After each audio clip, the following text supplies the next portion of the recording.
welcome to episode 6 of Nearsighted Podcast. I'm Brandon, and with me is my co-host, Big John Eisner. How's it going, John? Hey, it was going better until I just heard the news out of WVU basketball. The NCAA has screwed us again. Well, I mean, at this point, are we surprised? Not one bit. Not one bit. We're not only playing against the opponents on the schedule, we're also playing against everybody at the NCAA. Yeah, I think it's actually worth looking into. You know, we talked about this a few weeks ago when their initial waiver was denied. Who did we hurt at the NCAA? Like, who did we hurt? Yeah, like, is there like somebody's like ex that's running that place or something that, you know, we got some issues with, or we just got to send some flowers? Like, what do we got to do to fix this? Because we're obviously talking about RaeQuan Battle and his appeal being denied, which is one of the most frivolous things I've ever seen come out of the NCAA, and that's saying something because they've had plenty. There's literally a player at Cincinnati that just got approved that is almost identical when you look at the resume between the two, is almost identical player to Battle, but they get approved, same situation, yet Battle's not able to play. I want clarification from the NCAA. In all honesty, I want Ren Baker to file suit against the NCAA. I think that's the only way that we're going to get anywhere, because at some point, the NCAA has to be held accountable, and they have to start making decisions where it's on an equal playing field, because it's obviously not. Yeah. I mean, I think the biggest problem is kind of what you touched on, is not every case is the same. But in this instance, you know, you have two cases that are very much the same or extremely similar with two different outcomes. So it's really, you know, questionable on how they're getting to those decisions. I mean, I understand they're a big organization, but from my understanding of the process is they have a certain team that is reviewing this. So the same eyes are essentially seeing all of these requests, but there's different outcomes. So it doesn't make any sense. No, I mean, not one bit. We're at a point too, and I want to give a shout out to Ren Baker, because I don't know if you saw this on, I guess it's called X now. I'm going to continue to call it Twitter. There was somebody saying about how Ren Baker and coach should essentially be working harder to get RaeQuan Battle. And I'm not going to lie, Shane Lyons back in the day, obviously he never really looked at it, but he would have just ignored it because it didn't really he doesn't care, to be honest, is how I kind of got the perception. Ren Baker replied. I mean, he created an entire thread basically saying, hey, shove it up yours, because we're doing everything we can and here's what we're doing. And I love that. Yeah. No, I agree. I think addressing the quote unquote haters isn't always the right move, but I think in this case, there's a lot of people who have positive outlooks on the job he's doing and positive outlooks on the program and the players that we're bringing in and things like that, who are also questioning him, not in so much a negative way, but like, we want to be in the know of what the process is and what's happening. And I think that he did a really good job with that thread where it explained, you know, this is kind of what we did, and this is where we're at, and this is what our plan is going forward. I mean, it does sound to me like, you touched on this earlier, it does sound to me like they're going to take legal action. And I don't think that it's been proven yet, but my assumption, based on some of the other, we found more information that changed the appeal status, I really feel like those schools are just lawyering up. Mm-hmm. And I think that's what the more information is. And what's funny is I was called out on Twitter and whatever for having a lack of morals, for saying I wanted details of why this player's, you know, it was I think it was the UNC player from the football team. When his was approved after it was denied, I just said, you know, what's the process? And I would like to know details. I understand there's like player privacy laws and everything with college and the NCAA, but how do other teams battle this if they have no idea what specifically the NCAA is looking for? Because I would imagine that, and we love RaeQuan and we love, you know, you and I have heard, you know, a more detailed version of the story and everything. Like, I feel bad for the kid, but I don't feel like had the coaching staff known definitively that he wasn't going to be able to play, I don't think RaeQuan or the coaching staff would have brought him here. So I think it's extremely unfair that it's not clear what's going on behind the scenes. And then when they make a decision, it's still extremely unclear what's going on behind the scenes. So it's like, how do they just keep giving these decisions and doing the opposite of what they're supposed to be doing, which is they're ruining kids' lives? I mean, you had the Omar situation where he can never play basketball again, and he sat out a whole year, essentially. Like, how is that? I mean, I understand there's graduation is a big thing. I've read that if a player graduates, they're like immediately eligible, essentially, and that is kind of where some of these people are getting past the need of waivers in depth, like what RaeQuan has. But there needs to be, if graduation isn't on the table, then what boxes have to be checked? And if those boxes are checked, there shouldn't be any rebuttal needed afterwards. Like, it's either yes or no. Yeah, I mean, here's my take on it. There shouldn't be any checks at all, in my opinion. You've made this, the NCAA has opened the can of worms where you can essentially use the transfer portal as free agency. If that's the way it's going to be for larger schools, let it happen everywhere. Just let kids go to school. Yeah. Well, what is the big deal about stopping kids from...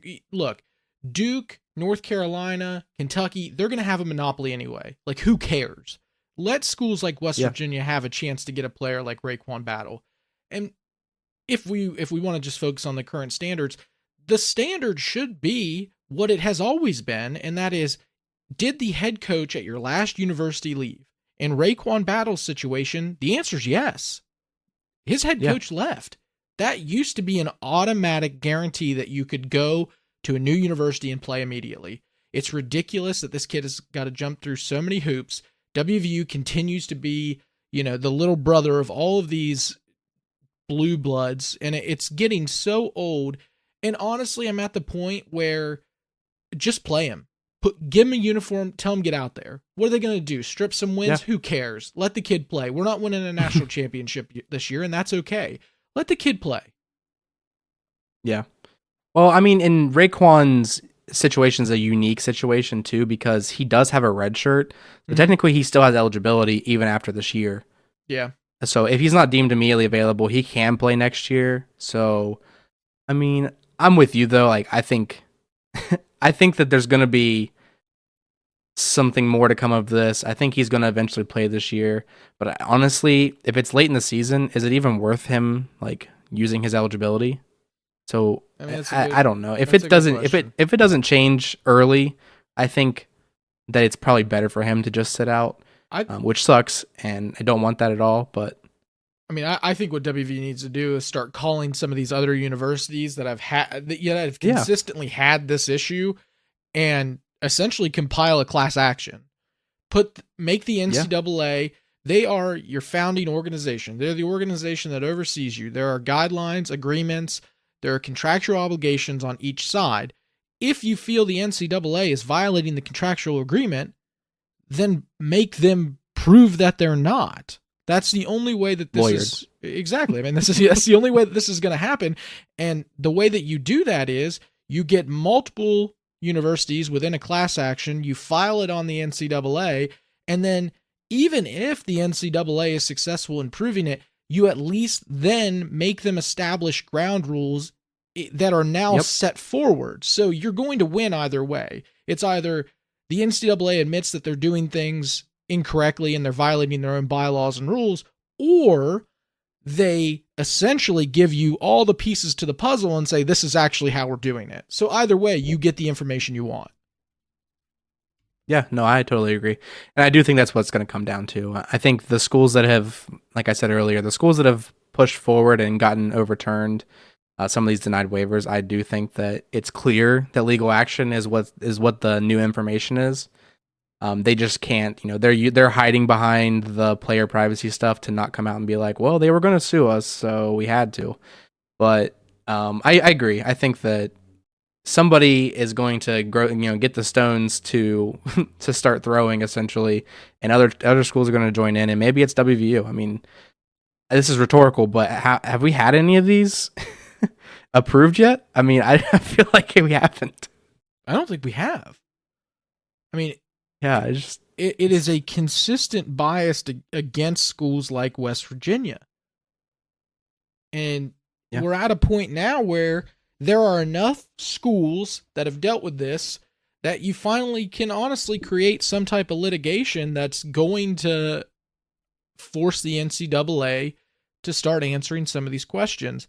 And I mean, look, the NCAA, and I can't even remember the commissioner's name, and if he's still the commissioner, the most smug person I've ever seen speak, ever. Anytime he talked, I wanted to take like I guess the Mountaineer doesn't have it, but like, like an old gun and it's got like the sword end. I want to shove that through my face. The old bayonet. Bayonet. Yeah, I want to bayonet my face every time he talks. But I want, I just want the NCAA to have to give us answers. And I think the only way that that's going to happen is litigation. Yep. Well, now we got that out of the way. Now that rant's over. That rant's over. Hope you're listening, NCAA.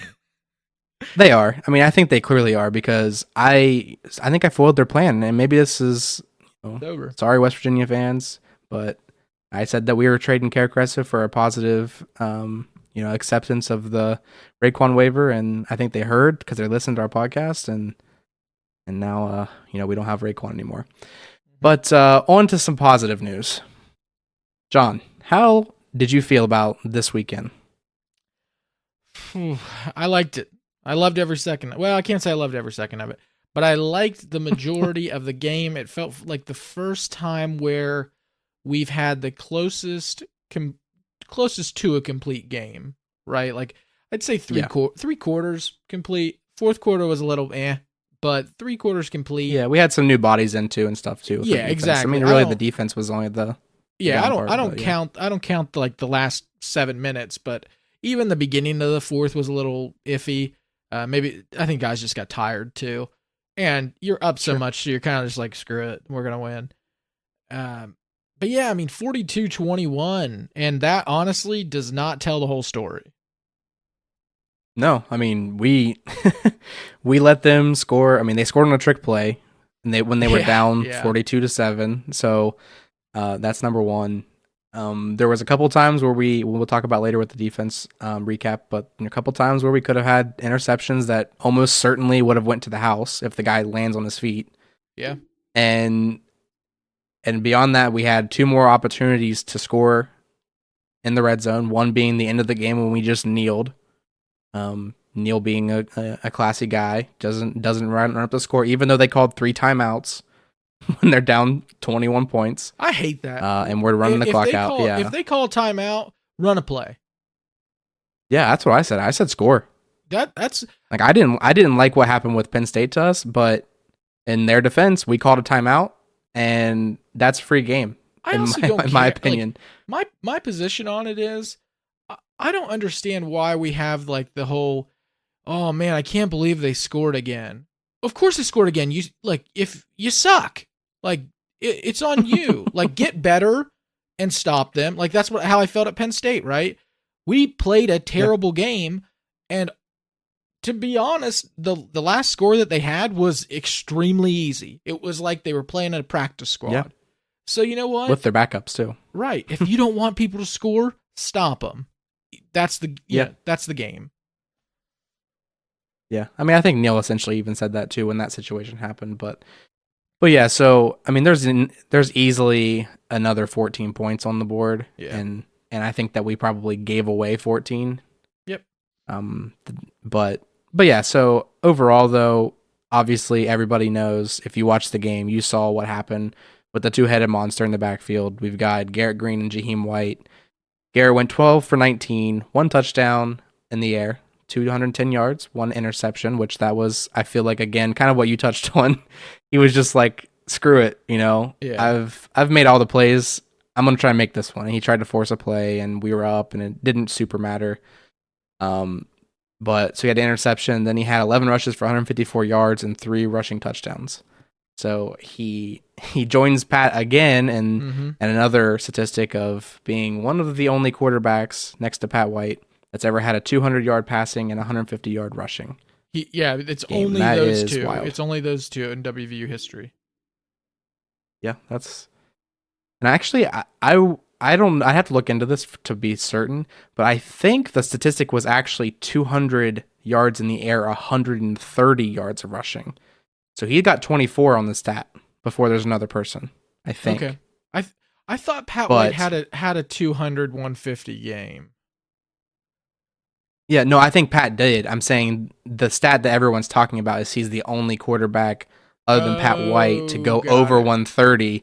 So he even beat like the next person by another 24 yards. Probably So there's like a Rasheed third guy, Marshall. I'm guessing. Probably Rasheed Yeah, I Marshall. would imagine. Yeah. Yeah, the GOAT. Um Okay, I wouldn't yeah, go that then far. Jaheim White obviously. Yeah, I know, right? It was fun to watch him. Yeah, but But he was no Pat White. yeah, he was no Pat White. Jaheim White went 21 rushes for 204 yards. It came out to like 9.8 yards or something like that. Yeah. One touchdown on the ground, one catch for 75 yards and a touchdown. Which being in the stadium and him coming at us because we're in that end zone, Mm-hmm. that was an incredible play. And the next gear that he hit after he caught that ball was it was. I mean, you can watch it on film. It looks like the dude's running in 2 times speed. Oh, I It's know. nuts. It looks like everybody's slow motion Yeah. except him. Yeah, except him and Chad Scott. Chad Scott was the only other person that was close to him. Right. Chad Scott's got some wheels, dude. I'll tell you what. Dude, he started running with him, and I was like, he might run him down. Get that dude a set of pads, man. Get him on the field. Probably doesn't have any eligibility. Yeah, these were two good games. I will say, look, I'm going to play devil's advocate here, Brandon. I will say Okay. that this offense currently, the way that it's working, is not sustainable. You can't have Garrett Green. He's not going to throw for 210 yards on 12 completions. The other issue is your running back had one catch for 75 yards. He broke away, which is great, but that's your leading receiver. Like the closest one to him had 3 catches, I think, for 30 yards. That's just not going to work. Yeah. It just feels like the wide receiver room is just not developing. Yeah, and to me, and I think I said something about this on Twitter, for those of you who follow me, but the young wide receivers seem to be the ones that are doing the best, and I don't know if that's Bilal is able to actually get through to them, like they don't have bad habits or like egos or whatever it may be.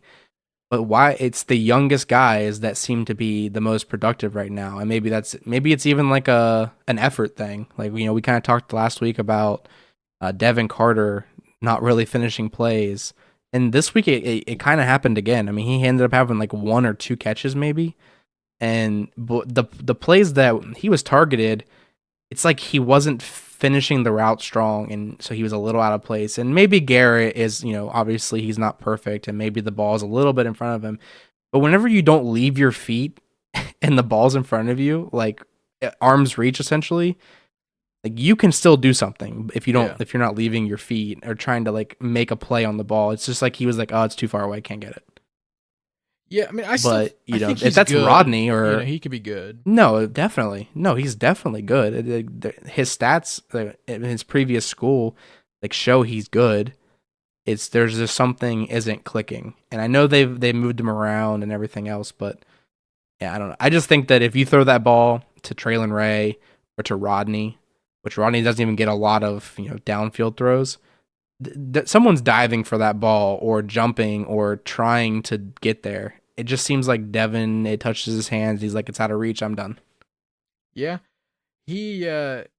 Here's my take on Devin, to be honest. After watching him almost a complete season now, I just don't think he's a number one. And he's lining up, obviously, as a number one receiver. So he's getting the best corner. He's getting, a lot of the stuff, especially if they play man, obviously. But, his routes are different than what he was doing at NC State. At NC State, he was kind of like, he was kind of like a speedster almost. Like he's a big guy, but I think his average was like 17 yards a catch. I mean, he was kind of the home run hitter.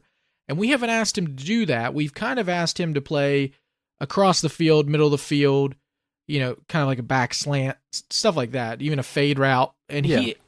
I don't think that's his game. So I think that WU Yeah. has to find a guy that they can lean on that can be a true number one. Go find a big bodied dude that you can teach to be a number one receiver in Power Five. They don't have to do what they do in the NFL. They just have to be comfortable running those types of routes and being the guy Hmm. that they go to. We just don't have that right now. No, no, I agree. And I mean, one thing that's really important to keep in mind is essentially our whole offense is very young. Like Yeah. the ones that Mhm. are like we have a lot of eligibility left there.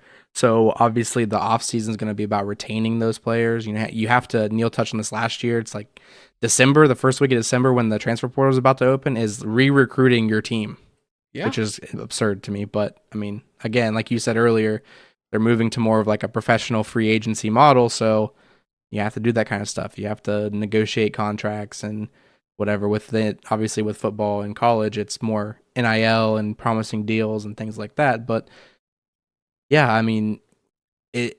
Traylon Ray is going to be, I think, if he sticks around, maybe one of the better receivers that West Virginia has ever had. Like he already looks good enough right now, and he's only he missed spring ball. I mean, he came late. I think he came in like July. Yeah. So he didn't have like OTAs and all the other stuff. Like he essentially came straight into fall camp and is now starting and having major playing time and being a target and somebody that the defense is having to deal with consistently. And he's, like I said, like 4 months into being in the program. Like One imagine what he's going to be like next year after an off season. I agree. One thing to add to your transport portal discussion is that WVU actually lost a receiver today to the transfer portal. Yeah. Uh, is it David Mallinger? Is that how you say it? Davis Mallinger, yeah. Davis And he Mallinger. Yeah. played. He actually never lined up as a receiver. I don't believe this year because he was injured, but he actually played for us as a defensive back. And in the offseason, they switched him to play receiver because he was one of the fastest people on the field. Okay. Then he got injured, and I don't think he actually ever lined up this year at all. I don't think he did. It doesn't appear Yeah, to. but yeah, He did. I mean, he got some pretty good offers whenever he was going through the. He actually was committed to UCF at first. It looks like, hmm and then he decommitted, came to WVU. He's been offered by Tennessee. I mean, the guy's gonna have interest, so I don't blame him for those types of guys. I never blame for getting the transfer portal. I really don't. So that's I just wanted to add that on. Let's go on a little bit to the recap. We did lose an offensive lineman, Brandon. Do you want to talk about that? yeah. Our impact player of the week was was another letdown. I think we're cursed. I think we are. He went out early, so we weren't even able to be right about that. But I do think that the snaps he played, he did well, but he went out pretty early on, so it's hard to really evaluate that. But I will say what it did prove is that we have some decent depth, and the different combinations we've had to go through this year with Nestor being out every now and then, Milan being out, Rymack being out. We've had a lot of different bodies there, and the production of the offensive line really hasn't changed. So that's promising as well for our future. Is those guys have gotten a lot of reps in big games this year. Yeah, that's a solid point. Um, I mean, 0 sacks this game. The offensive line they just lined up and played well. It was honestly nice to see that they finally kind of got there. Because I mean, they're a team. They're an offensive line where you kind of look at it and you go, they should be better than they are right now, which is how we felt coming out of that Oklahoma game. We just kind of went, Yeah. what happened? This is the type of play that we are expecting. Yeah, absolutely. And against a pretty solid defensive line. I mean, these weren't just the defensive line of a 3-7 or 3-8 team, whatever they were when they came in. Like these guys are good. And Well, they're saying that I think is number 2. It's like one of the best defensive Dante linemen Corleone. in the Yeah, Corleone. Yeah. So I think you're saying he's pretty has pretty high draft stock, right? He's a projected first rounder right now. I think the last I last mean, no, I mean he's fantastic yeah, in the middle. He's one of the only pure 300-pound dudes who has more than a sack on the year. Like he's like our uh, Lockhart, who had a great yeah, game. We'll talk about in a second. But he's 6'2", 318. And he's a Cincinnati kid, which is cool to see. But yeah, right now he was top 50, I think, at the start of October, and then became a first round mock drafter. So it's not like they played against scrubs. yeah, for sure. So, And Zach Frazier made light work of that boy right there. dude, I'm telling you right now, Zach Frazier's name is just climbing draft boards. It's insane to watch. Like I'm still calling it. I think he's a late first, early second by the time this is all over. And I hate to say it, Brandon, but I think he's gone. He accepted the invite to the senior bowl. He's gone. But look, he gave us everything, so can't complain there. Yeah, no, not mad about it at all. Great player. Never mad about that. Mm-mm.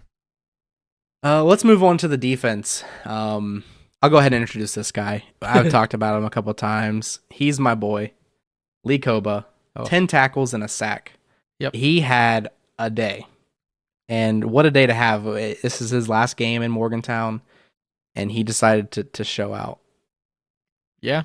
He's the guy that he played like the guy that we know he is. He was all over the field. Yeah. I think his total breakdown was he had 2 solo tackles, 8 assists, which means he's just slamming the ball carrier as soon as he finds them. Mm-hmm. That sack was huge. He played a great game, and it's something where, he's another guy. This seems like the kind of the story of the year, right? Like we look at these guys, and he is just like it, where you look at it and you go, finally. Like, this is what we've expected. Like, he's shown glimpses, right? But he's not been consistent like this. This is what we all expect to see from him. Yeah, and to touch on another linebacker, Ben Cutter had a really good game as well. He's a beast. I don't remember his total tackles, but I know that he was involved in that forced grounding play, and he was all over him and ran him down. And the guy had to throw the ball away. Like, he underhand threw it too. Like, it didn't even get back to the line of scrimmage. He was out of the pocket, and that's why they called the grounding. But Ben Cutter, again, another freshman guy. We've got a lot of youth on our team, and I think that is probably another reason why Neil Brown is the safest he's been in a while. Is there is promise. It's the classic WVU. Wait till next year. I get it, but there is a lot of promise currently on this team if it all stays together. Yeah, real quick, while we're on that subject, let's go back to last week, the Jimbo talk, real quick. I want to address this now. Yeah. It's over. It's over. Neil has done enough. He's coming back, and I think Tony even announced, like, you may not like it, but he'll be back next year. I agree. He'll be back. It's going to be one of those things where we could stop talking about it now. We can move on, and he's the coach next season. And honestly, I haven't seen a whole lot of talk otherwise since the game. Nope, kind of died out. That's just how our fan base is, and other fan bases. I'm not just going to say it's our fan base, because it's every fan base. We just are most exposed to our own fan base. Yeah. But yeah, it seems like every loss, it's the coach needs to be fired, and every win, it's like, oh my God, he's so good. So, yeah, I just think that like what you said, the talk's over. I think that Neil Brown, I mean, I told everybody that I had the conversation with very early on that I think the goal for the program, based on the outlook, obviously, I don't think the goalposts it's not fair for them to move, because we thought TCU was going to be good. We thought Texas Tech was going to be good, and they weren't good. Let me just say, that's the best point you've ever made, by the way. I listened to I listened back to the episode, and I thought that was by far the best point you've made on the show. The whole, constantly moving the goalposts. Because you're right. You're exactly right. That's what's happening. Yeah, I mean, Neil Brown has no control over the ability of the other teams. The only thing he can do is get his team prepared. Yep. And was there a game or two where they didn't look like they were prepared or ready to be there? Sure.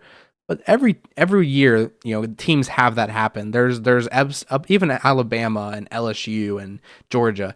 They not Georgia recently. I was like, no, I don't know about that one. They have games that they're 100% supposed to win. They just don't win. Like, it happens. And we have a very volatile attitude about the current coaching staff. And I just think that before the season, there were goals. And in my opinion, I think the goals were to get to bowl eligibility.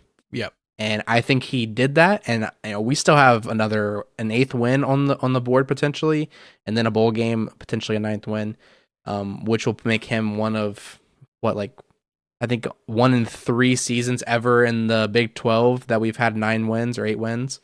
Like, you guys can say what you want to say, but the strength of schedule doesn't matter if you're winning in your conference. Like, we can't control that.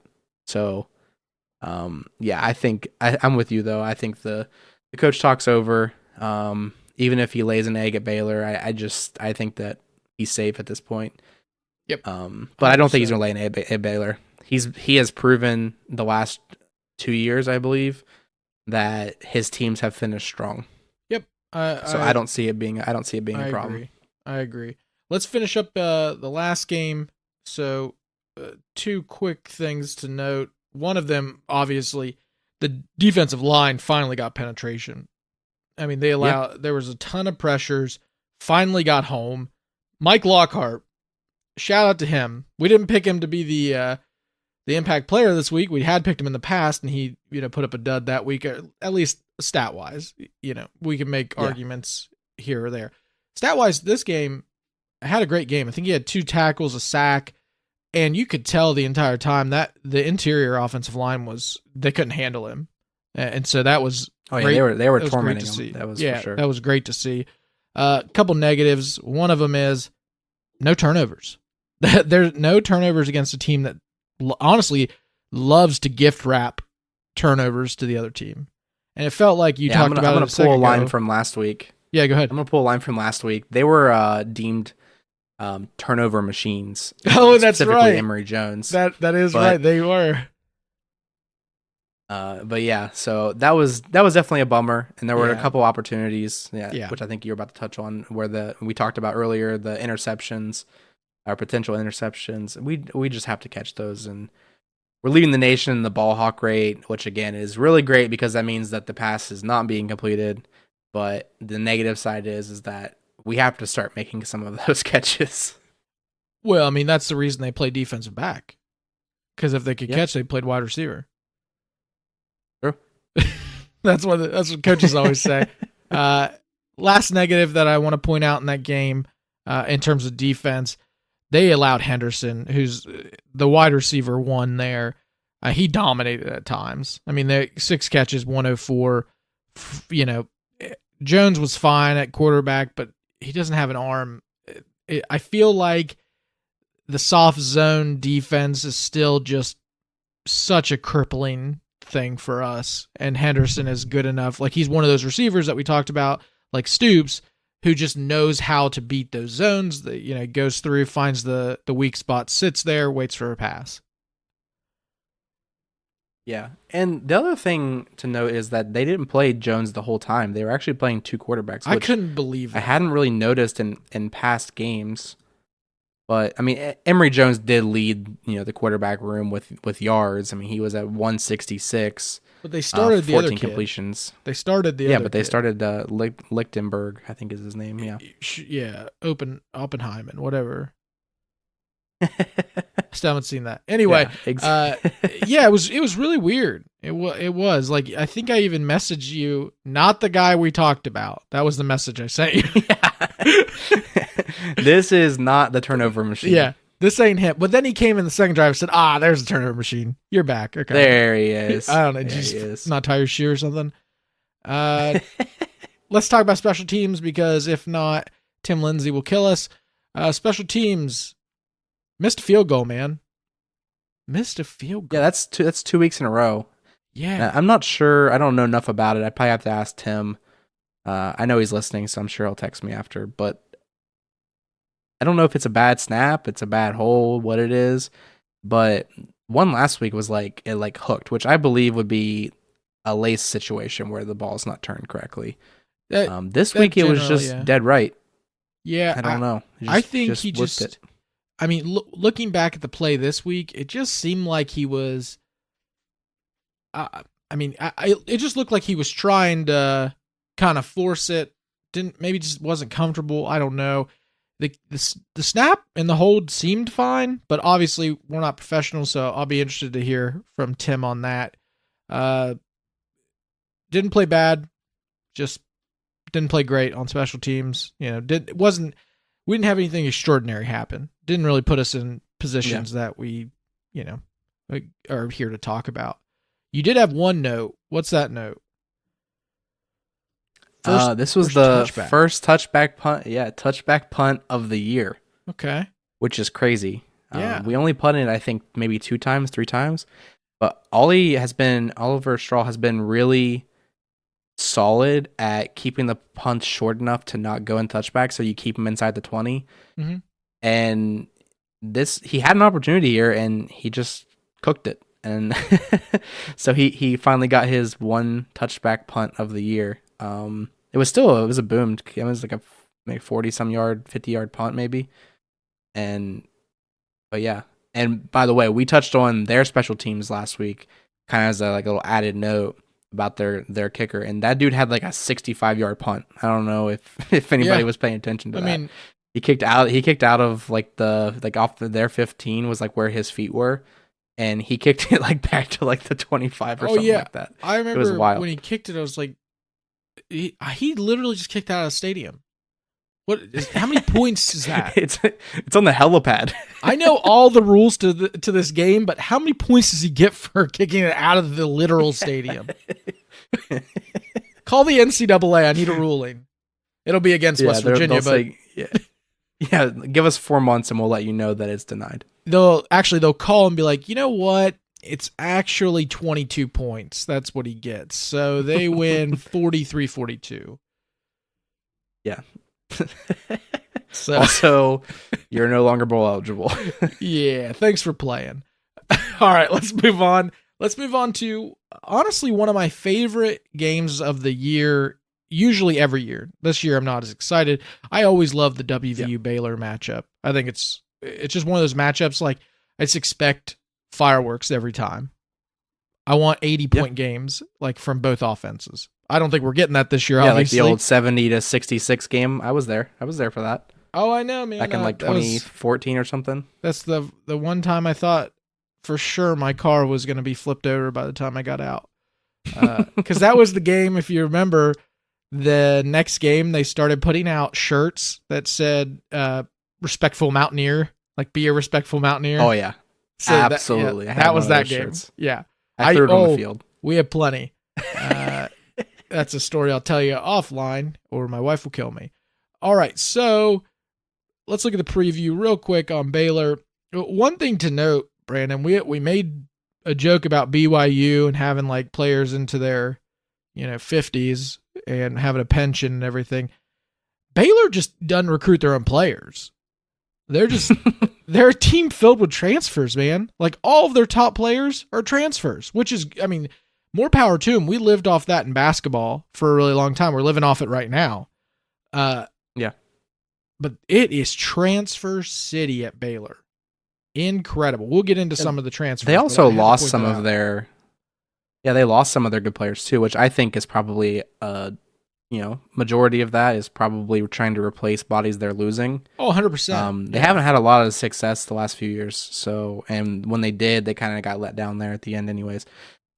But yeah, so definitely they have a lot of transfers this year and a lot of people that we didn't see and haven't seen in the Big 12 yet. So, and one I believe that we have seen.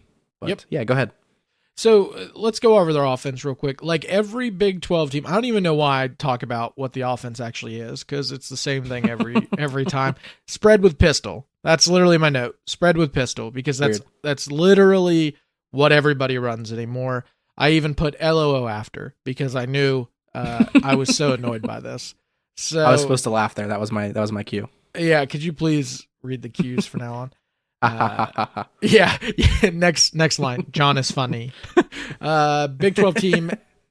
So they averaged 381 yards total offense, 267 passing, 114 rushing. Here's the kicker, Brandon. They averaged 22 points a game. Now, drum roll, that's good for 102nd out of the possible 133 teams eligible for that statistic. Not good. so they're not last. They're not last, but they certainly ain't first. I wonder the stat is of what the difference actually is. I mean, let's say they're 22.4, right? Yeah. How far down the list does 22 get them? Like, how close are they to being last place?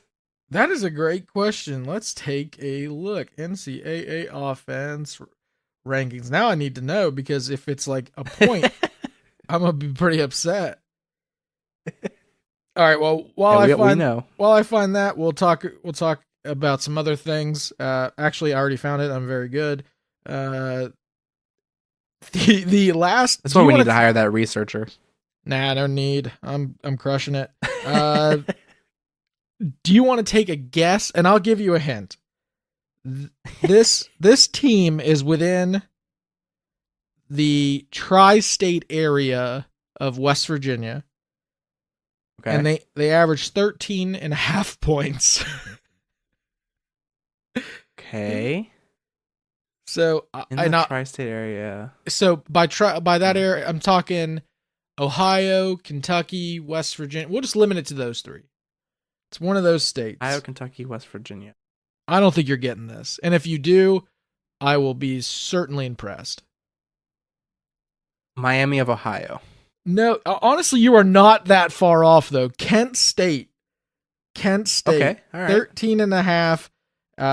Right near, you asked what 22 would get them, right? 22 would actually put them right below our friends BYU. BYU is 105. Okay, I mean, so I was expecting to be a little closer with Power 5. I would imagine you could score 20 points, but good news is Pitt's still 114, so you know what they're eating. Let's talk about their quarterback real quick, Brandon. As I guess to break the fourth wall, which is what they call it in wrestling, the fourth wall, the thing that separates the audience from the people performing. I wrote a thing about the starting quarterback who's not even playing. So I did all that research for nothing. So I say I'm good at research, but then I do that. Yeah. This kid's something. His name is Sawyer Robertson. He has gone 49 of 98, 649, 1 touchdown, 4 picks. And guess what, Brandon? He's a transfer from Mississippi State. That's weird. Yeah. Couldn't have guessed that, huh? I looked and found the most I could find on this guy.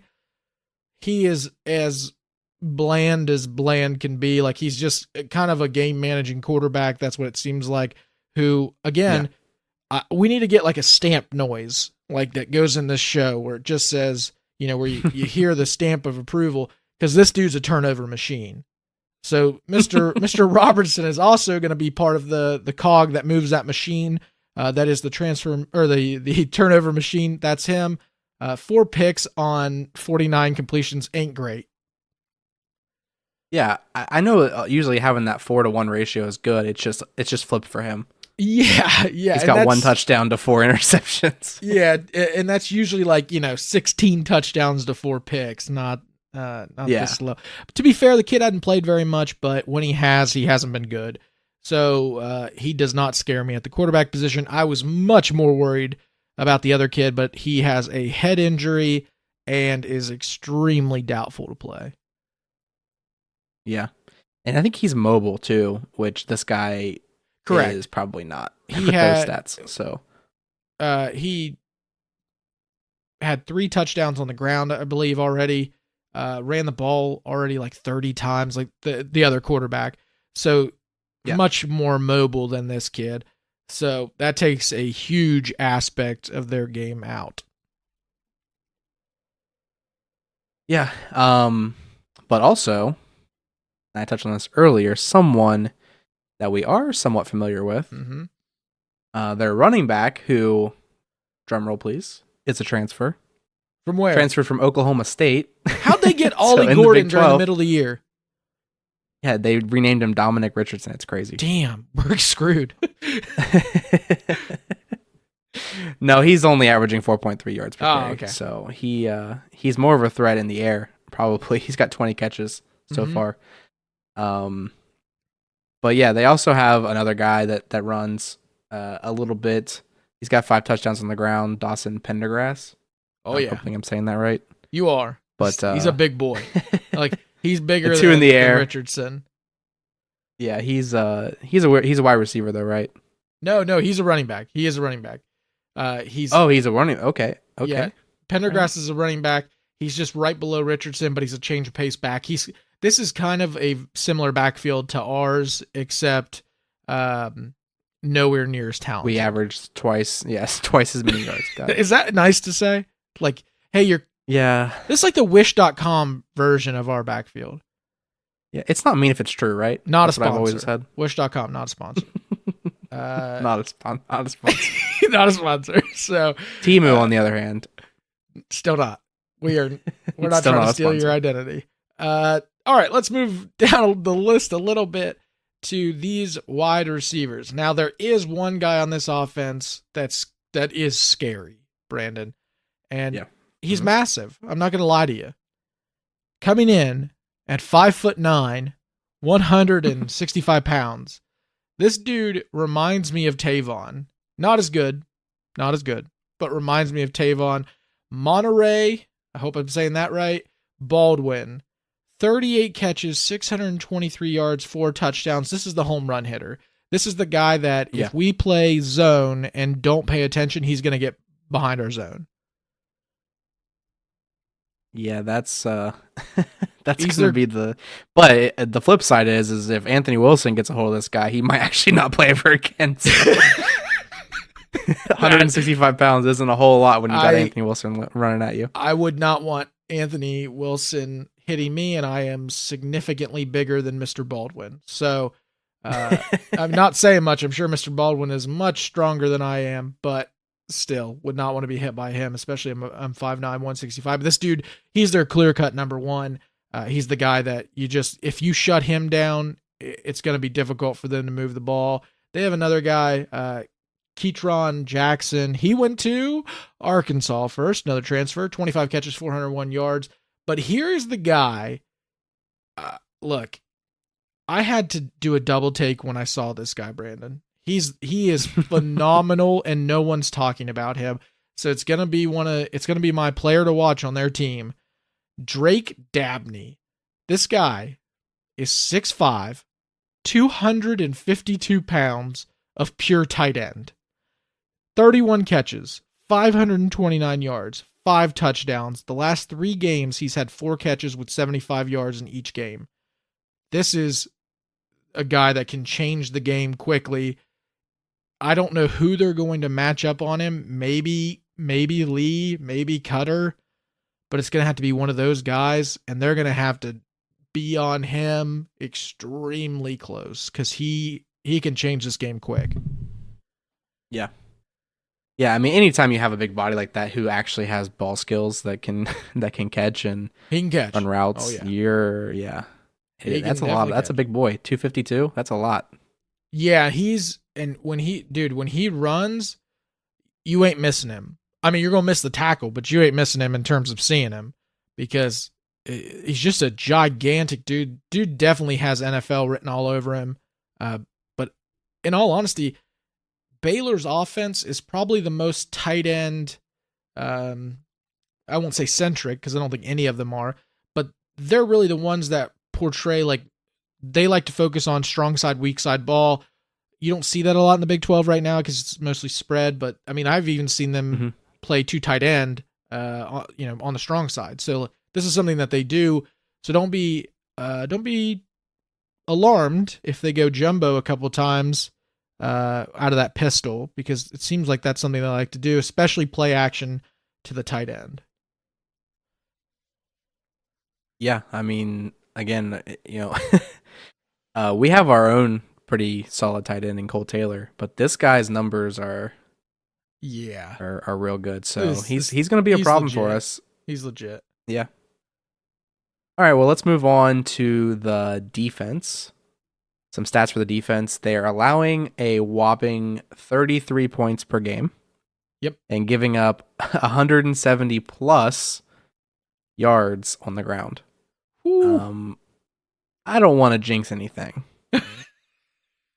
But Go ahead and do it. But we're like, was it like 4th or 5th in the nation in rushing right now? Right. So they're playing one of the best ground teams in the nation, giving up some of the most yards on the ground. It should be a total domination on the ground, I would imagine. But yeah, I don't know. We'll see. I don't want to jinx it. I already did probably. So you they play they play 4-3. Their linebackers are they're not bad. They just kind of seem like they get lost a little bit whenever RPO, which is essentially every team now. So that's probably where the 33 points comes from. But you want to go over their key players from defense? Yeah, they've got a few. One of them, mostly at the linebacker spot, is really where they have a lot of their dependability. They got one guy on the line I'll talk about. Byron Vaughn's, he's been to 3 schools. This guy has traveled more than I have. Texas, Utah State, and Baylor. At least he stayed, I guess, in state for the last one. Linebacker, defensive end. He will go on the edge. He's a stand-up defensive end, but they categorize him as a linebacker sometimes. He's got 3 sacks, 7 tackles for loss. He's just a guy that's quick off the edge. That's why I wanted to highlight him. Another guy that is the guy in the middle, Matt Jones. He's their middle linebacker, and he's kind of all over the field too. 3 sacks, 10 tackles for loss. This guy's very, very fast to the ball, but he plays a little bit of coverage, but again, gets lost in space. TJ Franklin, this is the guy that is going to be probably who they scheme around in terms of the line. He plays all over. He's literally listed as a defensive tackle, defensive end, and I think maybe even a linebacker. He's all over the place. I expect him to be mostly at the defensive tackle position against us, but don't be surprised if he's all over the field. Lastly, they have this kid who I think is probably going to be playing on Sundays by the time he's done. They have a corner. His name's Caden Jenkins. He is a true freshman. He's got 3 picks, a touchdown, a bunch of passes defended. This kid's going to be really good. And I mean, he already is, but he's going to be phenomenal at this point, in a couple years. So look for him for a different team. He'll probably transfer. He's welcome in Morgantown anytime, but he's their best coverage guy. So expect him to. I mean, he should go on our number 1 receiver, which in my opinion is Preston Fox. But I'll stop there.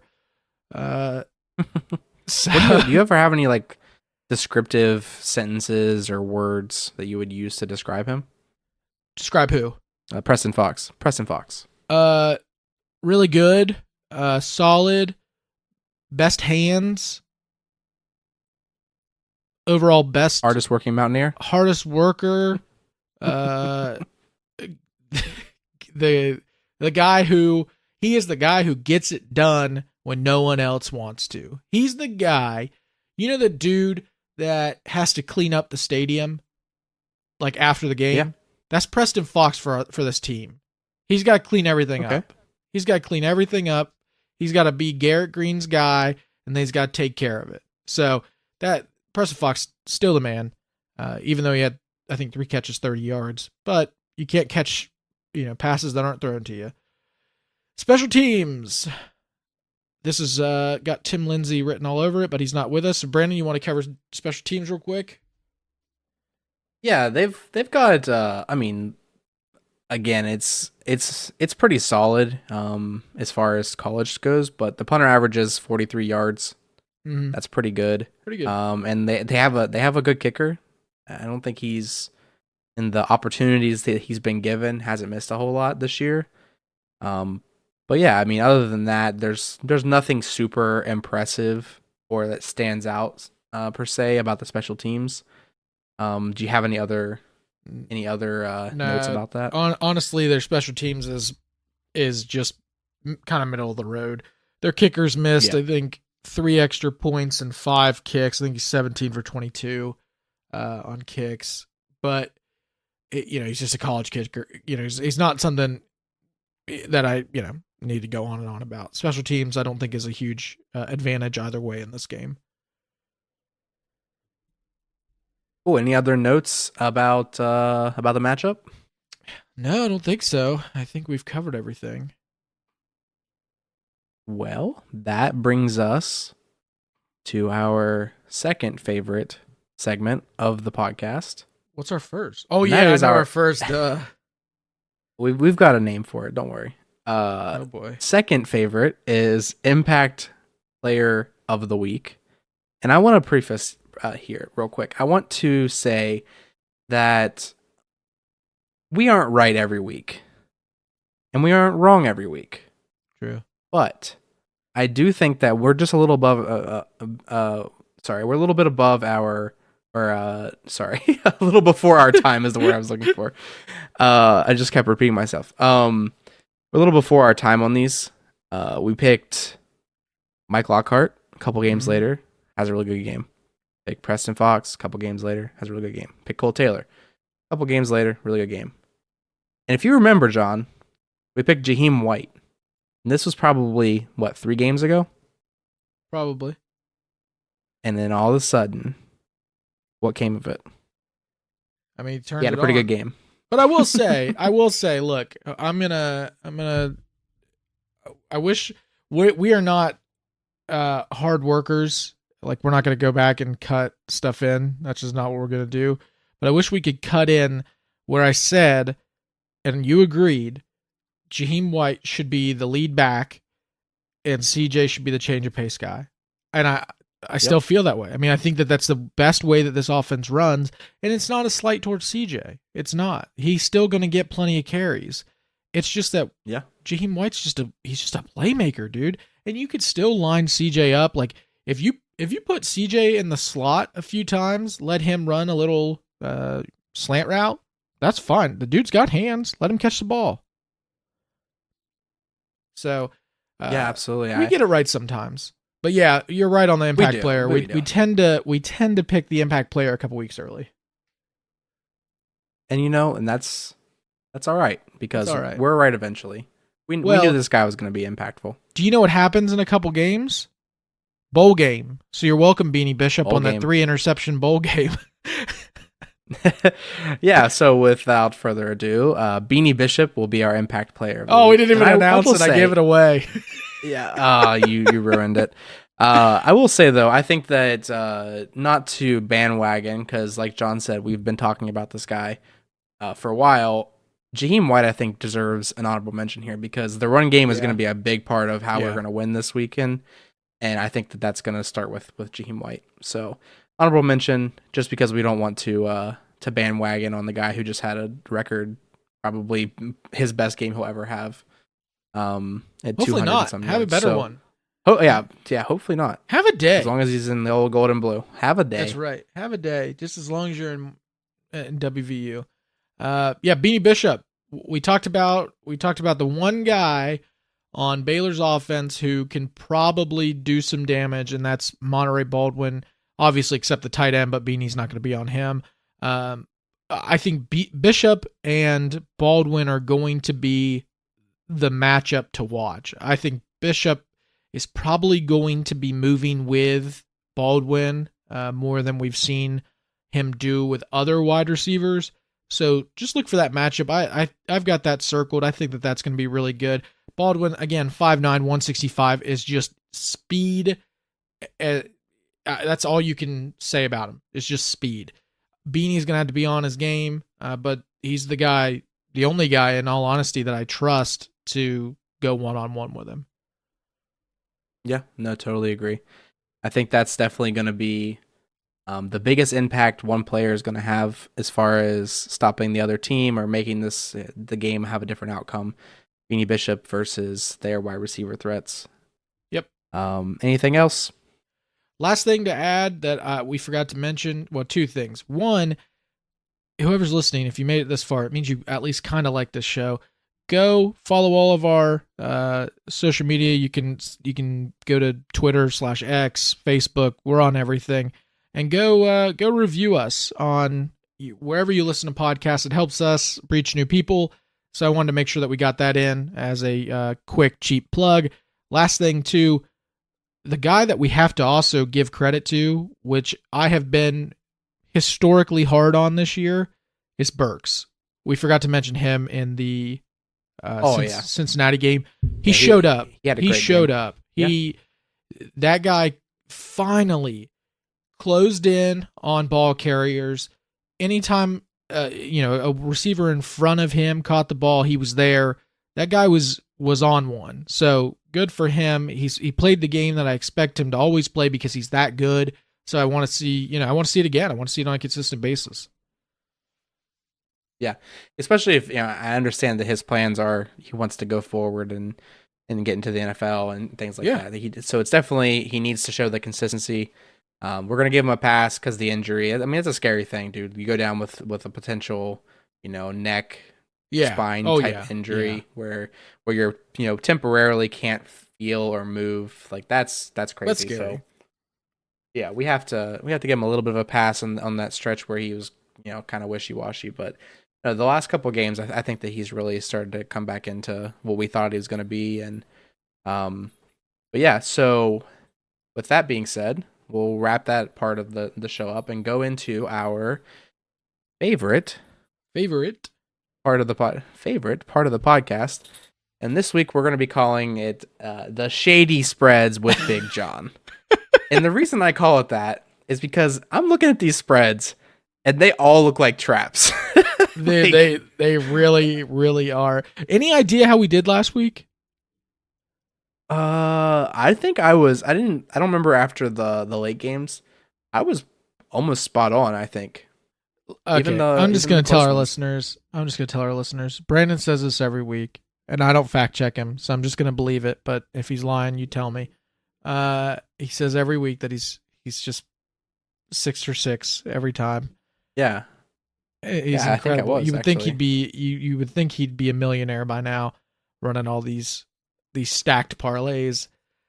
The one thing to add, real quick, Brandon, is our disclaimer that we are morons. We don't understand any of this.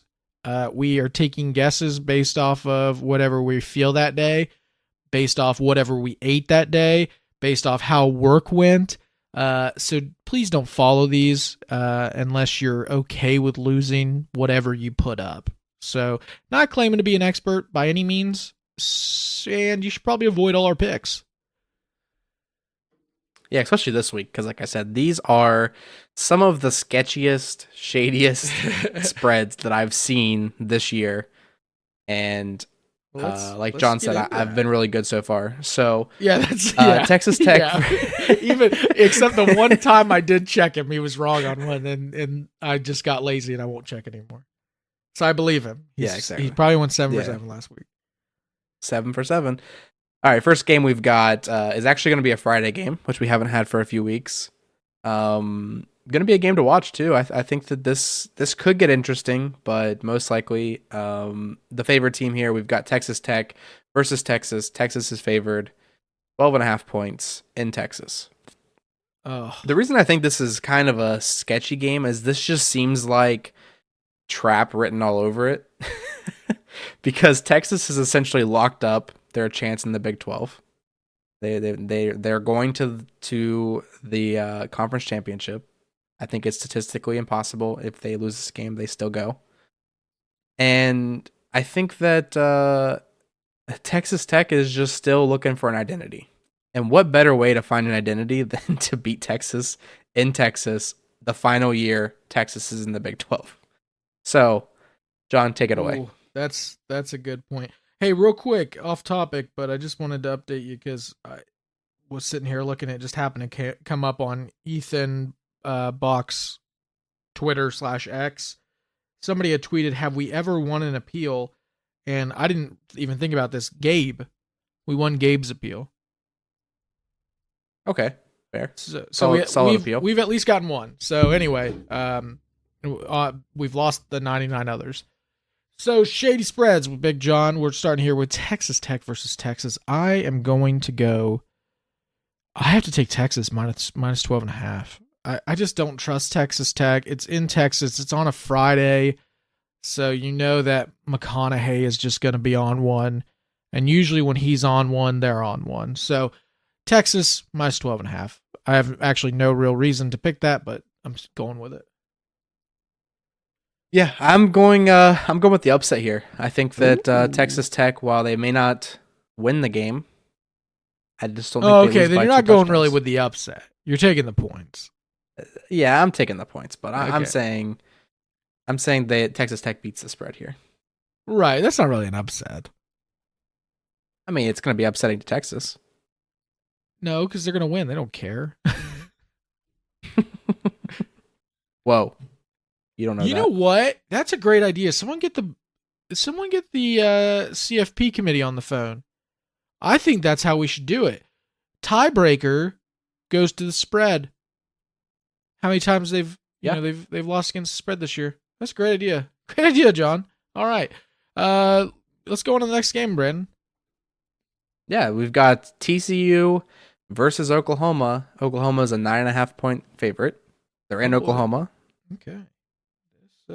Again, I just it just seems so shady. Because I just don't think that TCU and Oklahoma. I don't know why this is so low. To me, this seems like Oklahoma is going to definitely beat them by 10. I'm guessing it's the performance last week that was in BYU, which is completely a different situation. But I just don't think TCU has looked good enough this year to keep Oklahoma from scoring and or keep up with them in points. So I would take Oklahoma in this situation. I'll tell you why the spread is like this, Brandon. It's for two reasons. One, I have on good authority that the governor of Oklahoma listens to the show and has listened and called Vegas when I've told him to. So good for him. Mm-hmm. Second reason is that whoever's in Vegas right now making this spread is blinded by the TCU Baylor game. That's what I think. Yeah. I think they think TCU is much better than what they are based off that one game, because TCU is one of those teams now where like they come off one big win and all of a sudden they're back. Well, Texas ain't back and neither is TCU. Oklahoma by 1 billion. I like it. Next game we've got the fighting Dana Holgersons at Houston. Fighting Airs. Yeah, the Hares fighting for their life. Right. Versus UCF. UCF is a 13.5-point favorite. It is in the bounce house, so I know that's going to play a factor. It's just I just don't think the UCF's got 2 touchdowns in them over Houston. Nah, I'm with you. Houston covers this easy for me. Yeah, I mean, I'll bet against Dana all day, but this just doesn't seem like seems a odd. wise spread. It's just odd. I mean, I get it. You know, UCF rolled Oklahoma State, but like, I don't know, man. I don't have them beating Houston by 2 touchdowns. I think they win this game, but I think it's probably a 6-point game, something like that. So, yeah, I'm going Houston. Yeah, and we know the defense for UCF doesn't look great. And Houston isn't trying to run the ball. And that's what they were able to stop at Oklahoma State to be able to win that game. So that's true. That's not what Houston's identity is or trying to be. They do have a good running back, but that's not what they're trying to do. And they have an athletic quarterback, which was kind of the death of UCF versus WVU, was having an athletic quarterback. So I don't look for UCF to cover this at all. Yep. Next game up, We've got the old guys versus Oklahoma State. That's BYU versus Oklahoma State. Oklahoma State's a 16.5-point favorite. We have geriatrics versus the Cowboys. 16.5. Is that what you said? Yeah.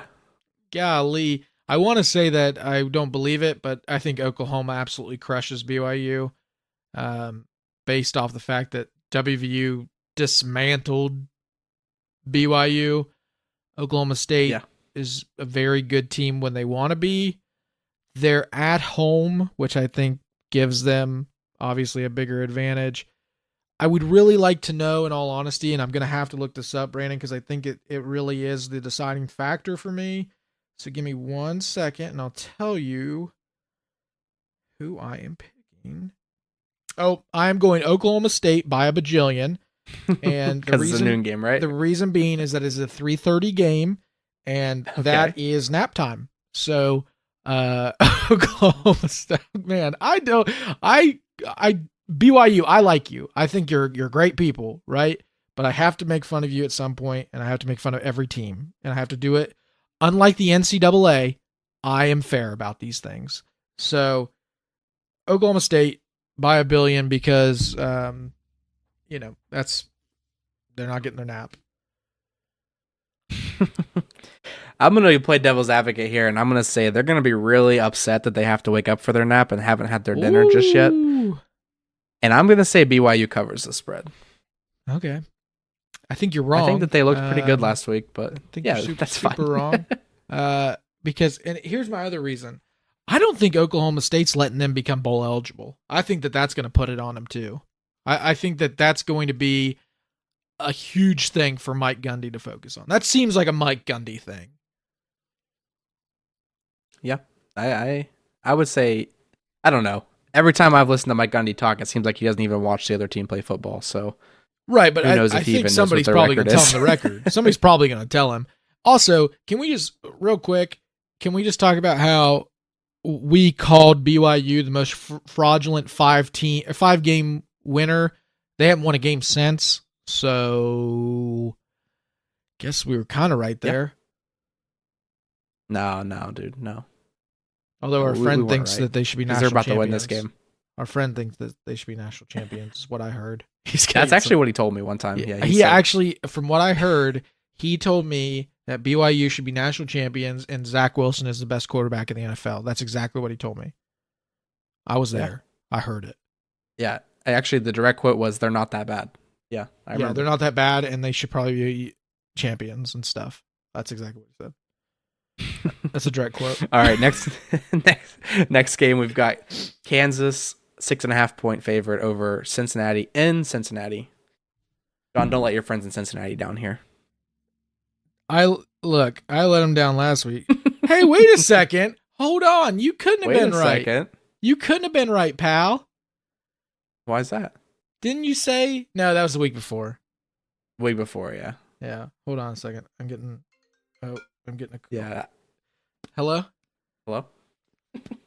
Hey. Yeah, I haven't heard from you for a while. Well, hey, good to hear from you. I just want to say thanks again. All right, pal? All right, see you later, pal. Anyway, Kansas by a lot. This is an incredible spread. My friends in Vegas are obviously liking me more than my friends in Cincinnati. And my friends in Kansas are going to beat up on my friends from Cincinnati, unfortunately. This is not going to be a close game. This is going to be a blowout. T's and P's, Cincinnati. I love you. Love that city. But this is going to hurt. And it's not going to be by 6.5. It's going to be by probably 10 plus. Yeah, I think the big part of the matchup is what we did to them on the ground this last week. And Kansas has a very solid ability to run in their quarterback like we did. And Cincinnati is very bad at addressing a rushing mobile quarterback. And additionally, Devin Neal, I believe is his name, from Kansas, is solid and quick. And he is like a veteran Jaheim White style running back. You talking about the running back? He's got a... Yeah. Yeah, Devin Neal, projected third rounder. I like him. Yep. Yeah, he is solid. He's very good. So I think that they'll have a day like we had, and they're going to cover the 6.5, no problem. You know, a lot of people are mocking him, not like making fun of him, mock drafting. I don't want people to think like They could be mocking him yeah, too. they're actually mocking him with this projection. They believe that he is going to be picked before Blake Corum, the running back at Michigan. So I thought that was very interesting. So he may have He's solid. more. He might have more pro upside. So anyway, just wanted to throw that in to prove that I knew something. But that's it. Yep. Next game, our penultimate game here. Iowa State versus Kansas State. Kansas State is a 9.5 point favorite. Ooh, wow. This is a tough one. I think both these teams are good. I think Kansas State is better, but I don't think they're covering this. I think it's close. Yeah. I'm gonna take Iowa State here. I think Iowa State's defense is good enough to slow down Kansas State's kind of mediocre offense. I think Kansas State's defense is great enough to just tear up Iowa State. I think it's going to be a low scoring battle. Who knows even what the weather is going to be out in Kansas at that time. So, yeah, Iowa State. I've got them right here. Yeah, I think this battle in the Little Apple, so they call it, of Manhattan, Kansas. Yep. I think that Iowa State does enough to keep it close. I think that Iowa State covers this. Yeah, I think Kansas State still wins, but I think Iowa State covers. Oh, for sure. Yeah. Yeah, I think Kansas State's definitely the better team. I just think that the Iowa State defense doesn't give up a lot of points, and all of their games have been relatively close. So, right. All right. Well, the game you guys have all been waiting for to hear what your resident experts that aren't actually experts and don't listen to us have to say. Don't know anything. And we don't know anything. WVU versus Baylor in Baylor at Waco, right? That's at Waco, Texas. Yep, Waco. And WVU is an 8.5 point favorite, or just the fourth time being a favorite this year. Third time, fourth time. I've decided I will only call Vegas one game a week at max. I may not even call them every week. That's good. Yeah. And I've already starting next week. Yeah, well, I only called him once, right? Actually, now that I think about it, Brandon, they called me this week. That's true. So I still have one on the line, but I'm not gonna make the call. I like this line a lot. I like it because WVU will absolutely annihilate this line. WVU by 15. That's what I'm going for. Alternative spread minus 15. This is a joke of a spread. Thanks again, Vegas. It's one of those where they just are going off name recognition of Baylor only and not the product that they're putting on the field versus WVU's product that they're putting on the field. WVU will run circles around this team, and I mean that literally. Garrett Green might get to the 20, go backwards a little bit, then go forwards, then go backwards, then go forwards because he's that fast. This defense is going to have nothing for him. Jaheim White, some people say he's still running right now on that last carry. So who knows where he is? He may, hopefully he's at the game, but he's probably running there too. And he's going to beat us all there anyway. So yeah, WVU minus 15 is what I'm going with. Thanks again, Vegas. Yeah, no, I'm with you. I think WVU wins this on the ground. I don't think that Baylor has a way to stop us. No matter how many games they have on tape of us now, we've been the same team every single week and just run it down your throat, and it hasn't stopped yet. So I foresee a lot of yards on the ground, and I think that WVU covers us. I also put in another point here that we spoke about earlier. They're allowing 33 points a game. Yeah. And if you look at some of their opponents this year, talk about our schedule being easy. They've got some of the softer teams as well, and they're allowing 30. They're giving up 33. I think that we're going to score a bunch. I would say we probably going to put up over 40 on them as well, and I think we're going to win by 20. Yeah. think that's a great point, Brandon. And it's definitely one that we are gonna look forward to. WVU by a lot. I think the line, just so you're aware, I think the line might have moved a point while we were talking. No joke. So maybe 9.5 now. But anyway, we're both taking Is this live? Live. Yeah, live. I think that the spread just moved. But anyway, it doesn't matter anyway to us because we're both taking them anyway. So there you go. WVU. Anything else you want to say, John? No, I've said it all, Brandon. I've said so much today. Well, there's just one thing left to say then. Just one thing left to say. Let's go!